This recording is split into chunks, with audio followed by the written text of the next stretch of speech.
Year 2024లోని ఇది చాలా పెద్ద breaking news. Hamas main leader అయిన హమాస్ యొక్క ముఖ్యమైన రాజకీయ నాయకుడైన Ismail హనయ్యను Israel చంపేసిందండి.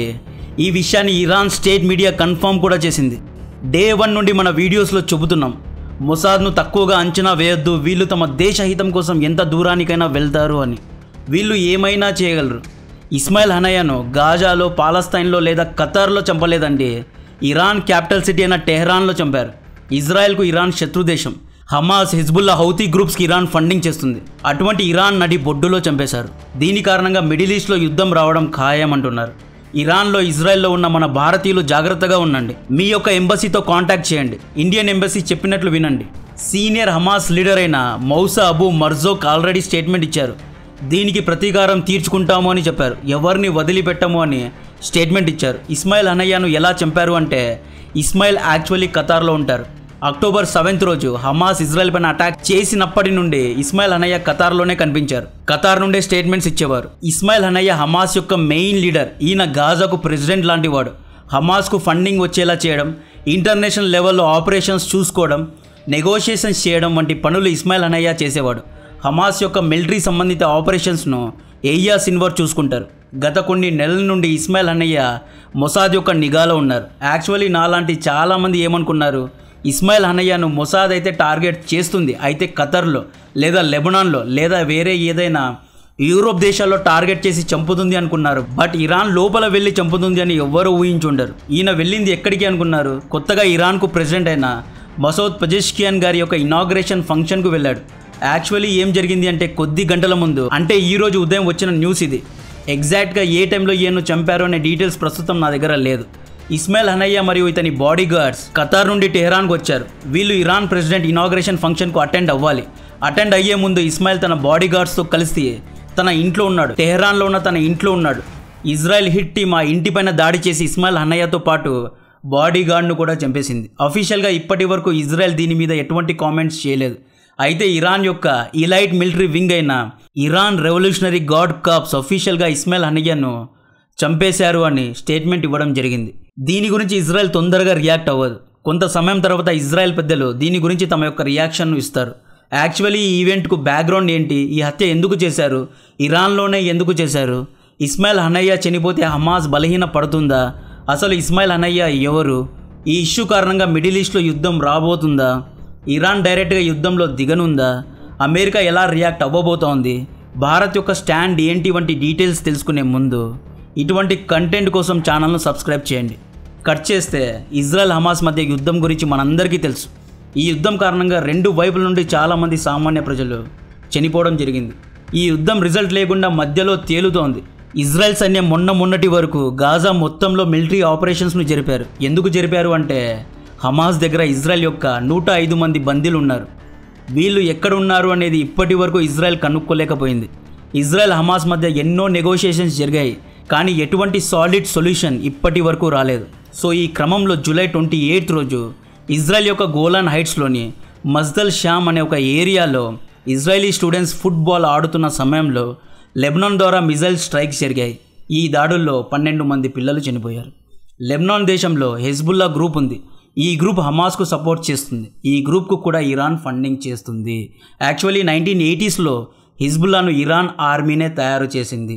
Hezbollah is nothing but Iran యొక్క ప్రాక్సీ గ్రూప్ అండి. సో ఈ దాడికి ఎలాగైనా ప్రతీకారం తీర్చుకుంటామో అని ఇజ్రాయెల్ ప్రకటించడం జరిగింది. గోలాన్ హైట్స్ దాడి గురించి తెలుసుకొని అమెరికాలో ఉన్న ఇజ్రాయెల్ ప్రధాని బెంజమిన్ నేతన్యాహు హుటాహుటిన అమెరికా నుండి ఇజ్రాయెల్కు వచ్చారు. ఇమీడియట్గా ఇజ్రాయెల్లో క్యాబినెట్ మీటింగ్ జరిగింది. నెక్స్ట్ డే జరిగింది. నిన్న ఇజ్రాయెల్ సైన్యం వితిన్ డేస్లో లెబనాన్ యొక్క బీరూట్ సిటీ పైన దాడి చేయడం జరిగింది. ఈ దాడి తర్వాత ఇండియన్ ఎంబసీ లెబనాన్లో ఉన్న భారతీయుల్ని హెచ్చరించడం జరిగింది. లెబనాన్లో ఉన్న భారతీయులు జాగ్రత్తగా ఉండండి, మేము చెప్పినట్లు వినండి అని ఇండియన్ ఎంబసీ హెచ్చరించింది. అందరి దృష్టి లెబనాన్లో ఉంది. మేబీ లెబనాన్లో యుద్ధం జరగవచ్చు అని ఎక్స్పర్ట్స్ అన్నారు. ఈరోజు ఉదయం 4 గంటలకు ఇస్మాయిల్ హనయ్యను చంపేశారు అనే న్యూస్ బయటకు వచ్చింది. అందరూ షాక్లో ఉన్నారు. లెబనాన్లో ఇజ్రాయెల్ దాడి చేసింది జస్ట్ అందరి దృష్టిని డైవర్ట్ చేయడానికి. ఇజ్రాయెల్ యాక్చువల్ ప్లాన్ వేరేనే ఉంది. లెబనాన్లో దాడి చేసి అందరినీ లెబనాన్లో బిజీగా ఉంచి వెనక నుండి ఇస్మాయిల్ హనయ్య పెద్ద షార్క్నే పట్టేసింది. ఇది హాలీవుడ్ మూవీ లెవెల్ స్క్రిప్ట్ లాగా ఉందండి.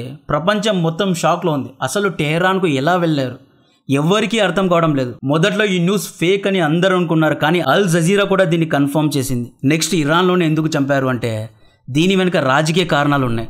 మే 19 రోజు ఇరాన్ ప్రెసిడెంట్ ఇబ్రాహీం రైసీ సడన్గా హెలికాప్టర్ క్రాష్ అవ్వడం వల్ల చనిపోయారు. దీని గురించి ఎన్నో వీడియోస్ మన ఛానల్లో కూడా ఉన్నాయి. ఈ హత్యలో ఎన్నో అనుమానాలు ఉన్నాయి, ఎన్నో డాట్స్ కనెక్ట్ చేయాల్సి ఉంది. రైసీతో పాటు 3 హెలికాప్టర్స్ అజర్బైజాన్ ఇరాన్ బార్డర్ దగ్గర ఉన్నాయి. ఈ 3 హెలికాప్టర్స్లో ఎలా కేవలం రైసీ హెలికాప్టర్కే క్రాష్ జరిగింది? వాతావరణ కారణాలు ఉన్నప్పుడు 3 హెలికాప్టర్స్ క్రాష్ అవ్వాలి కదా, ఒక్కటే ఎలా అయింది? ఇబ్రాహీం రైసీ కూడా ఇరాన్కు బార్డర్లో ఉన్న అజర్బైజాన్కు ఒక డ్యామ్ ఇనాగ్రేషన్ కోసం వెళ్ళాడు. ఇరాన్లో అజర్బైజాన్లో మొసాద్ యొక్క ప్రెజెన్స్ ఎక్కువగా ఉంది అని చాలామంది చెప్తారు. ఇంతవరకు ఆ హెలికాప్టర్ బ్లాక్ బాక్స్లో ఏముందో ఎవ్వరికీ తెలియదు. సో ఈ యాక్సిడెంట్ కూడా ఎప్పుడు జరిగింది? ఇరాన్ ఇజ్రాయెల్ పైన డ్రోన్స్తో దాడి చేసిన కొద్ది రోజుల తర్వాత ఇరాన్ ప్రెసిడెంట్ యొక్క హెలికాప్టర్ క్రాష్ అవ్వడం జరిగింది. అది కూడా ఇరాన్ బార్డర్లో జరిగింది. ఇక్కడ లింక్ చూడండి. ఇరాన్ ఇజ్రాయెల్ పైన దాడి చేసిన కొద్ది రోజుల తర్వాత ఇరాన్ యొక్క పొలిటికల్ లీడర్కు యాక్సిడెంట్ జరిగింది. సేమ్ ఇదే ఇస్మాయిల్ హనయ్య విషయంలో కూడా జరిగిందా అనేది తెలియాలి.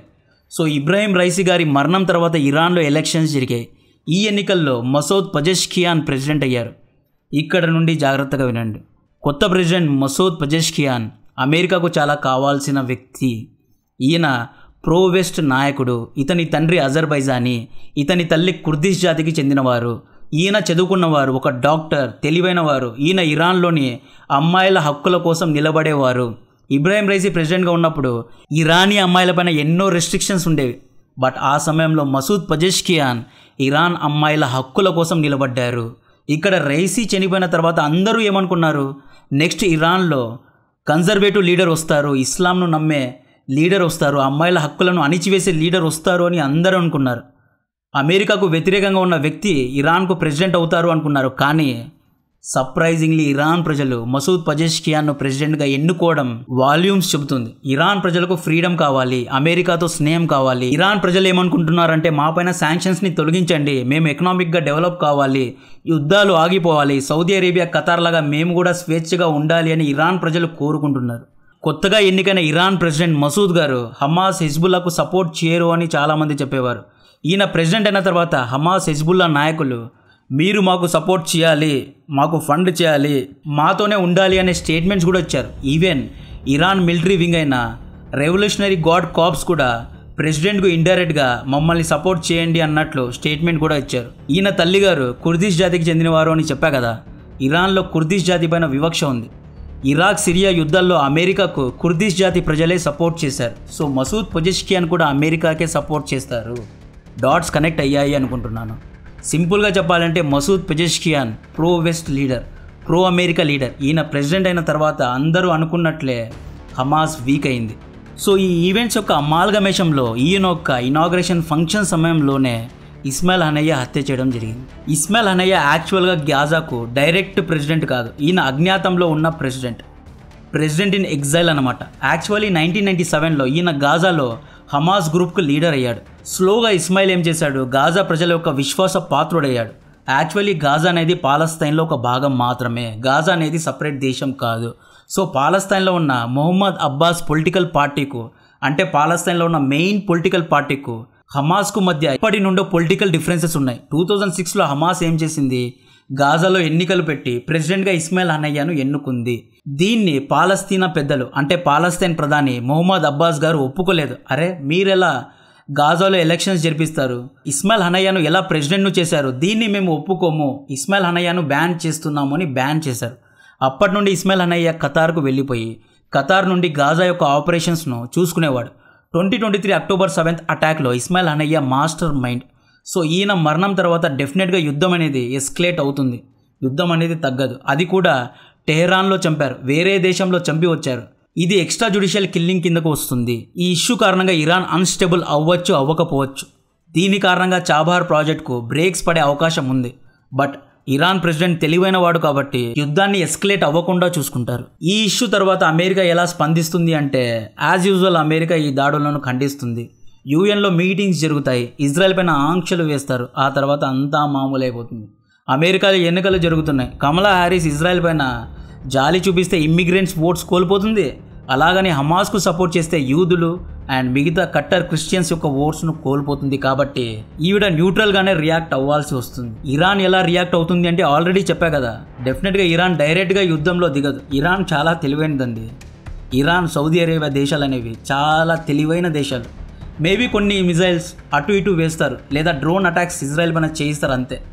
ప్రాక్సీ గ్రూప్స్ అయిన హెజ్బుల్లా లేదా హమాస్ ద్వారా దాడులు చేయిస్తారు తప్ప డైరెక్ట్గా యుద్ధంలో దిగరు. దీనికంటే పెద్దగా ఇరాన్ రెస్పాండ్ అవ్వదు. అండ్ ఇప్పుడు ఇరాన్లో ఉన్న కొత్త ప్రెసిడెంట్ మసూద్ పెజెష్కియాన్ లిబరల్ వైపు, అంటే డెవలప్మెంట్ వైపు వెళ్తున్నారు. సో చాబహార్ పోర్ట్ విషయంలో కూడా పెద్దగా డిఫరెన్స్ ఉండదు అనుకుంటున్నా. So Iran revolutionary guard corps ఒక స్టేట్మెంట్ వచ్చింది. Early this morning the residence of Ismail Haniyeh in Tehran was struck resulting in his and one of his bodyguards martyrdom. The cause is under investigation and will be announced soon అని revolutionary guard statement ఇచ్చారు. ఈ స్టేట్మెంట్లో ఒక్క పాయింట్ను జాగ్రత్తగా గమనించండి. Resulting in his and one of his bodyguards martyrdom అని ఉంది. అంటే ఇక్కడ ఇరాన్ మిలిటరీ ఏమంటోంది, మాకి దీనికి ఎటువంటి సంబంధం లేదు. ఇస్మాయిల్ హనయ్య తన బాడీ గార్డ్స్తో టెహ్రాన్కి వచ్చాడు, ఆయన రెసిడెంట్లో ఉన్నారు, ఆయన్ను చంపేశారు, దీనికి మాకు ఎటువంటి సంబంధం లేదు, మమ్మల్ని నిందించొద్దు, ఈయన సేఫ్టీకి మాకు ఎటువంటి సంబంధం లేదు, మేము ప్యూర్, మేము స్ట్రాంగ్ అన్నట్లు వీళ్ళు స్టేట్మెంట్ ఇచ్చారు. ఇన్వెస్టిగేషన్ తర్వాత ఇస్మాయిల్ హనయ్యను ఎలా చంపారు అనే ఫుల్ డీటెయిల్స్ బయటకు వస్తాయి. ఆ తర్వాత కూడా మన ఛానల్ నుండి వీడియో వస్తుంది. ఇటువంటి కంటెంట్ కోసం దయచేసి వీడియోను లైక్ చేయండి, ఛానల్ను సబ్స్క్రైబ్ చేసి అందరికీ షేర్ చేయండి. జై హింద్.